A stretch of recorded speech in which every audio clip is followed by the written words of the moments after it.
Join us now on the Hildegard way from Waldböckelheim to Sponheim. Our station is in front of the tower of Sponheim Castle.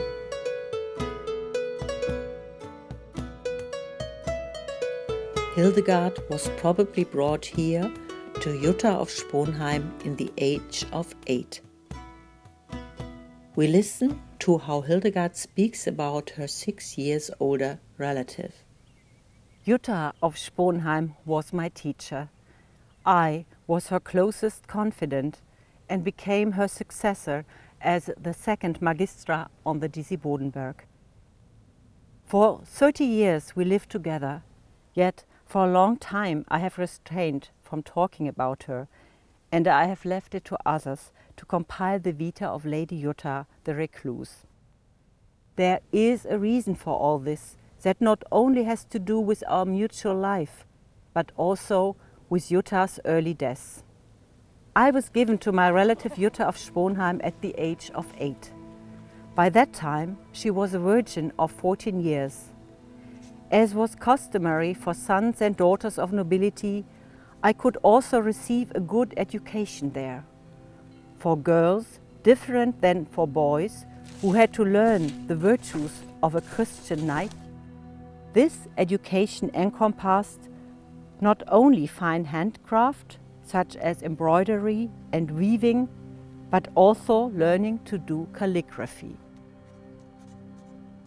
Jutta, who since her early childhood had been taught reading and writing by her mother, Duchess Sophie of Sponheim, already had a good education.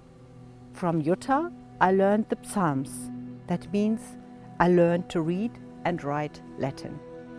But there was also another reason why I was brought to Jutta. Jutta was a beautiful lady, beloved by everyone.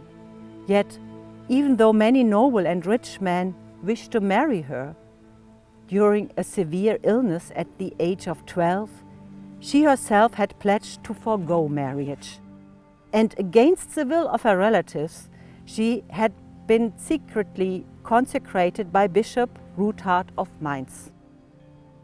As Jutta now wished to undergo the religious education of the pious widow Uta of Gölheim, who lived the habit of the holy religion, it seemed reasonable that I too, who had already been consecrated to God at birth by my parents, was given into her care. Now, Jutta, like our teacher Uta of Gölheim, was fascinated by the strict reform movements of our time. In order to prevent her from going also to a pilgrimage to the Holy Land, her brother Duke Megenhard established a foundation for a women's cell at the newly founded Benedictine monastery on the Disibodenberg, and he convinced his sister that she could better pursue her wish to renounce the world in this monastery. Thus, on All Saints' Day, Anno Domini 1112, we entered the monastery of St. Disibod as recluses. I remember well that at dawn we were waiting in the monastery's hospice to be welcomed by a pious widow. Trudwieb, who lived on the holy mountain and had just joined the early lords, had a mysterious vision of the life and death of Jutta that later on became true. For Jutta truly wished to be buried with Christ and to gain with him the glory of resurrection. She did this by strict asceticism, secret self-flagellation, and by wearing an iron chain on her naked body. Sometimes in winter she walked in the snow barefoot. She pursued her fasting and self-abnegation to an extent that we were all concerned that she would eat enough. Even though Jutta was very friendly to everyone and had far-reaching contacts with many people, we had to witness how she got weaker and weaker. Her early death on Christmas Day was not a surprise to us. This was in 1136. Personally, what touched me most was then when we saw and moistened the dead body of our beloved mother and magistra with our tears. It was then that we found amongst countless marks on her body that the chain she had worn on her flesh had already engraved 3 furrows around her body. I, who had been dealing with the art of healing for all these years, decided for myself not to become as strict and hostile to the body as Jutta.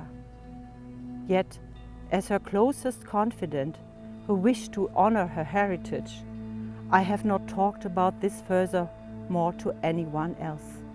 Instead, I have developed my art of healing.